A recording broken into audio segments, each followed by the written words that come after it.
On the morning of October 19, 1986, Dele Giwa, the founder of Newswatch magazine, was murdered when he opened a package containing a bomb at his residence in Ikeja, Lagos. His killers have never been officially identified. But behind the silence, there's a hidden truth that has been buried for decades.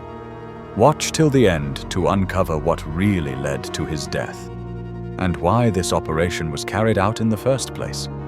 Dele Giwa was born on March 16, 1947, and hailed from Etsako East local government area of Edo State. His story started in Ile-Ife, present-day Osun State, where he completed his primary and secondary education. In 1966, he began working as a clerk. From there, he moved on to the Nigerian Tobacco Company, then to the Nigerian Broadcasting Corporation, now known as the Federal Radio Corporation of Nigeria. By 1971, he had gained admission to study English at Brooklyn College, USA. In 1979, he joined the Nigerian Daily Times as a journalist. His writing made waves. Soon he caught the attention of Chief MKO Abiola, who hosted him and invited him to work at Sunday Concord. Then came 1984. That year, Dele Giwa, along with Yakubu Mohammed, Ray Ekpu, and Dan Agbeze at National Concord, left to create something of their own. Together they founded Newswatch, a bold new magazine. Dele Giwa became the editor-in-chief. In 1985, the magazine began public distribution. But what exactly was Newswatch to the military governments of General Muhammadu Buhari and General Ibrahim Babangida? At the time, Buhari had seized power and imposed harsh decrees under the name of national discipline. General Ibrahim Babangida would later overthrow him in August 1985. Both military rulers saw critical journalism not as a democratic necessity, but as a threat. Dele Giwa, however, was fearless. He didn't flinch. Through Newswatch, he exposed military corruption at the highest levels. He wrote about drug trafficking involving powerful government officials. He investigated secret deals the public was never meant to see. He covered human rights abuses that the regime wanted buried. One of his most sensitive investigations had just begun. It focused on military-linked corruption and arms importation scandals that could implicate top-ranking figures. Dele Giwa also reported on the introduction of a second-tier foreign exchange market known as SFEM, and how it allowed shady operations to flourish. His bold reporting caught the attention of the military. Giwa was interrogated. Among those involved were Lieutenant Colonel Ajibola Tunde Togun, Deputy Director of the State Security Service, SSS at the time. They questioned him, trying to unravel what he knew, and how far he was willing to go.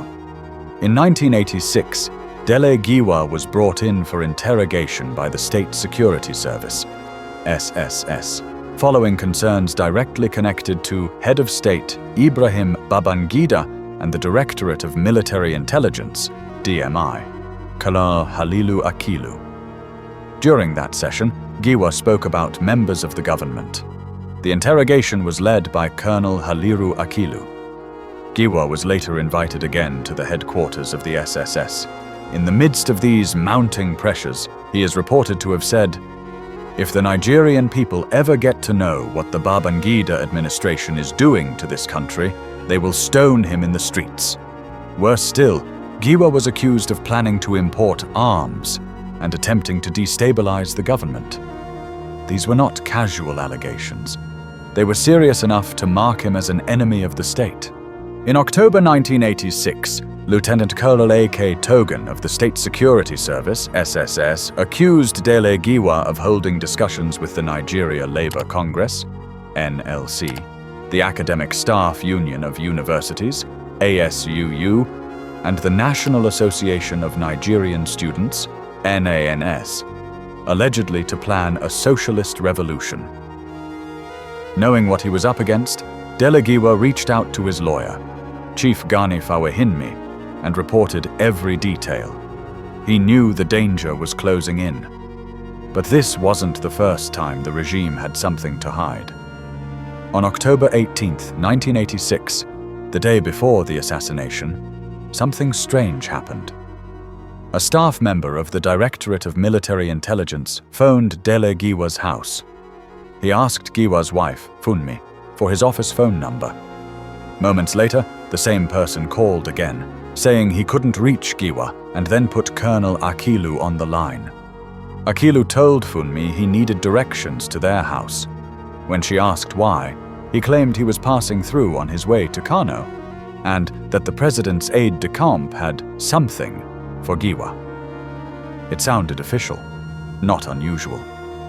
Giwa had, after all, received advance copies of presidential speeches from Akilu in the past. Akilu said the president, IBB, would be dropping an item for Giwa, but he never showed up. The next morning, October 19, 1986, Giwa phoned Akilu to ask why he had been calling his house the previous day. They spoke for about 10 minutes. During that call, Akilu informed Giwa that the charges against him, particularly the allegations of gun running and arms importation, had been dropped. The matter, he claimed, was resolved. Giwa replied Akilu that it wasn't over and that he had already informed his lawyer, Chief Gani Fawahinmi, to follow up on the matter. Akilu then told Giwa that there was no need for that it wasn't a matter for lawyers, and that he should consider the matter resolved. But Dele wasn't convinced. About 40 minutes after the telephone conversation with Akilu, 2 unknown men showed up at his home in Ikeja that morning. A package was delivered to Giwa's guard, while the guard handed it over to Giwa's son, Billy. According to Billy, the parcel had the seal of Nigerian coat of arms, restricting the letter to the name written on it. He also said, "That was not the first time his father will be receiving letters from the government." Giwa was with Kayode Soyinka when Billy handed the parcel to his father. Dele Giwa took the parcel in his hands. It was addressed to him, and it looked official. Giwa, reportedly excited, assumed it must be something official from the president, referring to the conversation he had just had with Akilu that same morning. Then the package exploded. It detonated directly on his lap, ripping through his lower body and abdomen. The blast wounded him so severely that he was unable to move. The walls shook. His family ran in. In the confusion and horror, there was one chilling detail that stuck. Billy had received similar parcels from the president before. That fact added an eerie familiarity to the bomb's delivery and raised immediate suspicions. The exact design of the parcel, with the coat of arms and formal seal, remains a critical clue. Witnesses claim that Kayode later identified the seal as belonging to the office of the Nigerian president. Yet to this day, no one has officially confirmed if the package truly originated from there. Neither the security man, nor Billy, nor any other household member has been able to definitively explain the origins of the parcel. All that remains are their memories, and the silence that followed. When the blast struck, Dele Giwa was still conscious. He was rushed to First Foundation Medical Center in Ikeja, but the damage was catastrophic. On the way, with blood pouring from his wounds, he reportedly repeated the same phrase. "They've got me. They've got me." Giwa was declared dead at the hospital. The nation was thrown into chaos. A journalist had been assassinated with a bomb, not in secret, but in broad daylight, in his own home, using a weapon disguised as an official parcel. It was something Nigeria had never seen before, and the silence from those in power was deafening. And so they silenced him. But who are they? That question still haunts Nigeria. Who do you think killed Dele Giwa? Leave your thoughts in the comments below. And never forget, truth is the first casualty in the war for power. Thanks for watching. See you in our next video.